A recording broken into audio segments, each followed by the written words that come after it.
"Good morning, Dougal," said Florence. "Morning," said Dougal tersely. "You're rather terse." "I feel terse. In fact, I've never felt terser."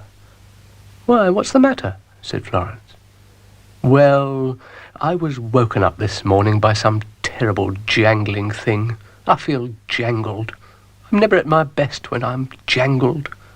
I think it was a fire engine or something." "No, I don't think it was, Dougal," said Florence.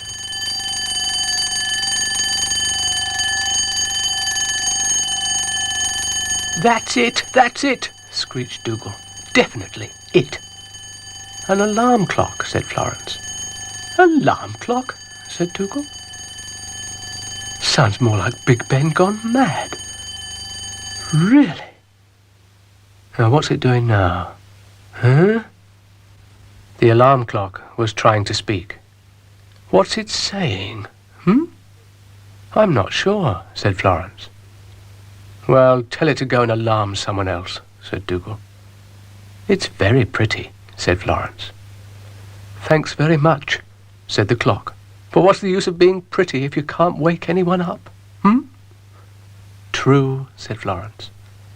"I'm a failure." "You woke me," said Dougal. "Oh, did I?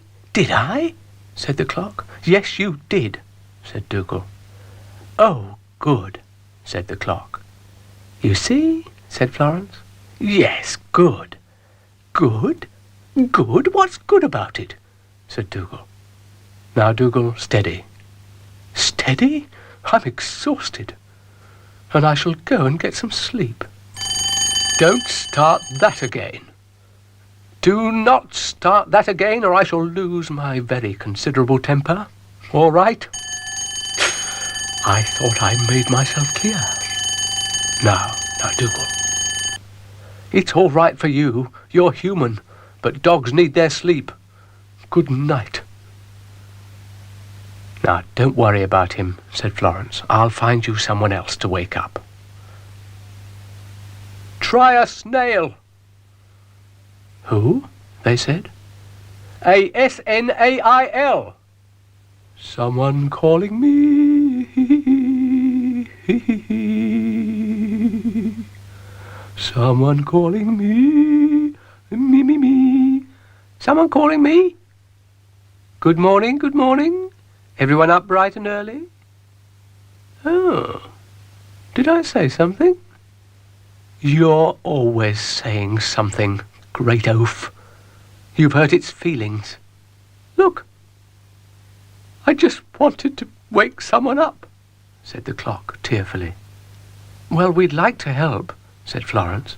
"You speak for yourself," said Dougal. "Oh, I know. That rabbit." "You know someone who needs me?" said the clock. "I should say so," said Dougal. "Of course," said Florence. "That rabbit needs an alarm clock the size of a house. I should think you'd do very well." And Dougal went to have some refreshment with the excitement of it all.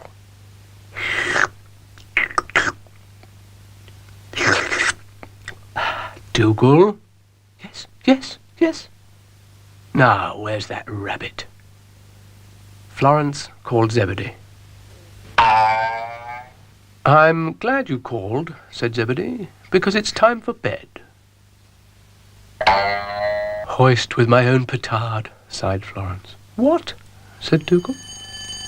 And the clock tried to do what lots of people had tried to do before, and failed.